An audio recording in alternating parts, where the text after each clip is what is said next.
नमस्ते साथीहरू, आज डे 2 हामीहरू चाहिँ काँक्रेबिहार र भेरी नदी घुम्न आएको हौँ। यो चाहिँ काँक्रेबिहारको मन्दिर।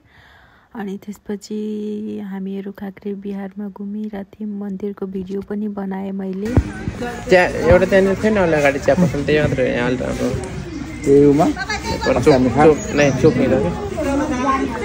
बजारमै यहाँ कि यहाँ अघि म उभिएको थिएँ नि ट्याक्क टर्निङ थियो नि बेला त्यहाँनिर छ एउटा गर्न कसरी बना होला एउटा सब ढुङ्गा हो कि काठ हो कि यहाँनिर चाहिँ यो मन्दिर कसरी बन्यो होला, कहिले बन्यो होला भनेर डिस्कस गरिरहेको थिएँ। त्यसपछि हामीले फोटो खिच्यौँ, म र मेरो बुढा अनि मेरो नन्द। अनि त्यसपछि हामीहरू 3 जना, मेरो देवर नन्द अनि फेरि मेरो बुढा र मेरो फोटो।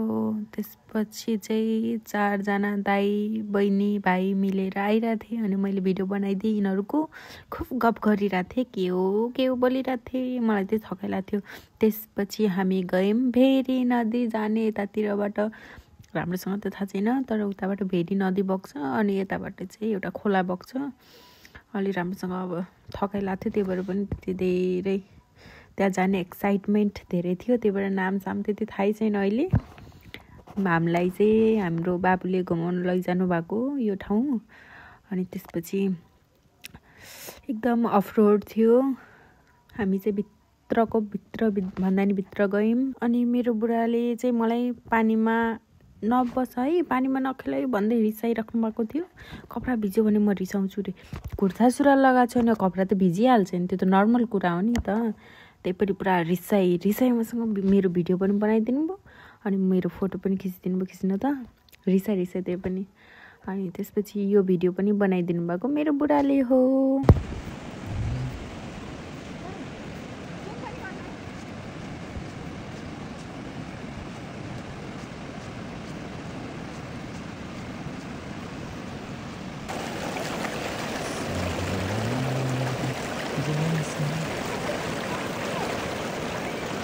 भाइलाई पनि देखाऊ। अनि त्यसपछि मेरो बुढाले मलाई पानीमा नजाऊ भन्दै पनि हामी गएँ। म पनि गएँ, जबरजस्ती गएँ। अनि एउटा ढुङ्गामा बसेर पानी खेलाइरहेको थिएँ। पानी एकदम गहिरो थियो। मलाई चाहिँ त्यहाँ एकदम सिन सुतेर भिडियो बनाउनु मन थियो, त्यही भएर बनाएँ। गाली खाइ बनाएँ। बहुत गाली गर्नुहुन्छ मलाई त्यत्तिकै बिना काममा। अनि त्यसपछि मैले भिडियो बनाइसकेपछि सबजना उम्बिरहेको थिएँ। त्यहाँबाट यता नआउ भन्दै हुनुहुन्थ्यो, तर पनि मलाई आउनु जानु मन थियो। म गइहालेँ, म यति जिद्दी छु कि। बुढाले भनेको कसले मान्छ र न, त्यही पनि मैले मुख धोएँ नेचुरल ब्युटी हो भनेर देखाउनलाई। अनि एकदम अनि त्यसपछि घाममा अनि त्यसपछि यो चिसो पानीले फेसमा जाँदाखेरि एकदम मजा आइरहेको थियो। त्यसपछि मैले त्यहाँ पानीमा खेलेँ। मैले देवरसँग पनि फोटो खिचिसकेको थिएँ। अनि त्यस पानीमा खेलेँ अनि मलाई यस्तो डर लागिरहेको थियो। अनि मैले खेल्दा यसमा गइ आउँछ कि नै भनेर डराएँ है। कहिलेकाहीँ त आउन सक्छ नि त, त्यही भएर डराएर खुट्टामाथि गरेँ। अनि खुट्टामाथि गरिसकेपछि अनि जुम गरी भिडियो बनाइदिनु भएको थियो। अनि त्यसपछि चाहिँ नानीको पालो, नानीलाई पनि त्यस्तै भिडियो बनाउनु मन लागेछ। त्यसपछि हामी 3 जना देवर बुढो र म मिलेर त्यहाँ खेलिरहेको थियौँ होइन। मेरो बुढा फेरि बाप रे बाप रिसाउन बाहेक अरू केही काम छैन। त्यसपछि यो हाम्रो फोटो अनि रिसाइ पनि पानीमा खेली पनि फोटो चाहिँ खिचिहाले सबजनाले। अनि यहाँ चाहिँ हामीलाई घुमाउने बाबु मेरो देवर। अनि त्यसपछि नानीको एकदम पोज, ब्युटिफुल पोज।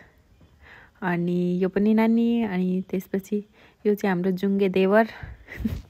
ल नमस्ते सबैजनालाई।